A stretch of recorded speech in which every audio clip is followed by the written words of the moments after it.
আসসালামু আলাইকুম। আজকের এই ভিডিওতে আমরা আলোচনা করব Indian tourist visa update Bangladesh 2026 নিয়ে। যদি আপনি বাংলাদেশ থেকে ভারতে ট্যুরিস্ট ভিসায় যাওয়ার পরিকল্পনা করে থাকেন তাহলে এই ভিডিওটি আপনার জন্য খুবই গুরুত্বপূর্ণ, কারণ আজ আমি দেখাবো ইন্ডিয়ান ট্যুরিস্ট ভিসা বর্তমানে চালু আছে কিনা, নতুন কোনো অফিসিয়াল আপডেট এসেছে কিনা, আবেদন করার নিয়ম, কী কী কাগজপত্র লাগবে এবং প্রসেসিং সম্পর্কে গুরুত্বপূর্ণ কিছু তথ্য। ভিডিওটি শেষ পর্যন্ত দেখবেন, কারণ শেষে এমন কিছু তথ্য শেয়ার করব যা অনেক আবেদনকারী জানে না, আর ভুল করার কারণে তাদের ভিসা প্রসেসে দেরি হয়।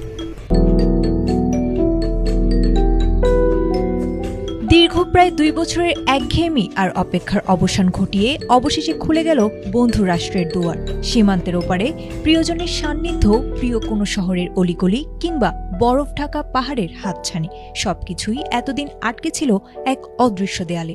সেই দেয়াল ভেঙে বাঙালির ভ্রমণের আনন্দ আর আবেগকে আবারও যেন নতুন ডানা দিল বহুল প্রতীক্ষিত একটি সিদ্ধান্ত।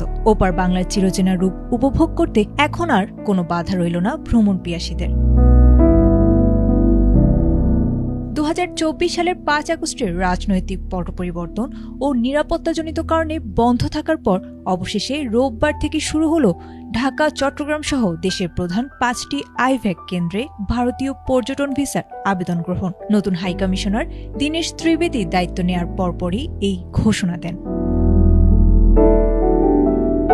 তবে এবার ভিসা আবেদনের নিয়মে এসেছে বড়সড় পরিবর্তন।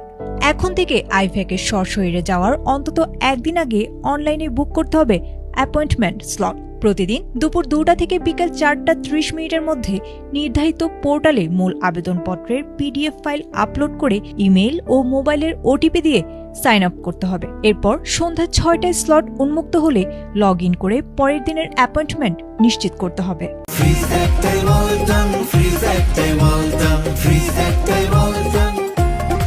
আবেদনের জন্য মূল পাসপোর্টের মেয়াদ ন্যূনতম 6 মাস থাকতে হবে এবং সাথে সব পুরনো পাসপোর্ট জমা দিতে হবে। এছাড়া 2x2 ইঞ্চি রঙিন পাসপোর্ট ছবি, জাতীয় পরিচয়পত্র বা জন্ম নিবন্ধন এবং ইউটিলিটি বিলের কপির পাশাপাশি পেশার প্রমাণপত্র দিতে হবে। আর্থিক সক্ষমতার প্রমাণ হিসেবে লাগবে $150 এন্ডোর্সমেন্ট বা হালনাগাদ ব্যাংক স্টেটমেন্ট। ট্যুরিস্ট ভিসার কোনো সরকারি ফি না থাকলেও অ্যাপয়েন্টমেন্টের সময় অনলাইনে পরিশোধ করতে হবে $1,500 আইভ্যাক প্রসেসিং চার্জ। কর্তৃপক্ষ জানিয়েছে, অনলাইনে একবার ফর্ম জমা দিলে আর সংশোধনের সুযোগ থাকবে না। তাই সব তথ্য একাধিকবার যাচাই করার এবং ভবিষ্যতের জন্য ওয়েব ফাইল নাম্বার সংরক্ষণ করার পরামর্শ দেওয়া হয়েছে। আবেদন জমা দেওয়ার পর ভিসা প্রসেস হতে ন্যূনতম 3 কার্যদিবস সময় লাগতে পারে বলে জানা গেছে।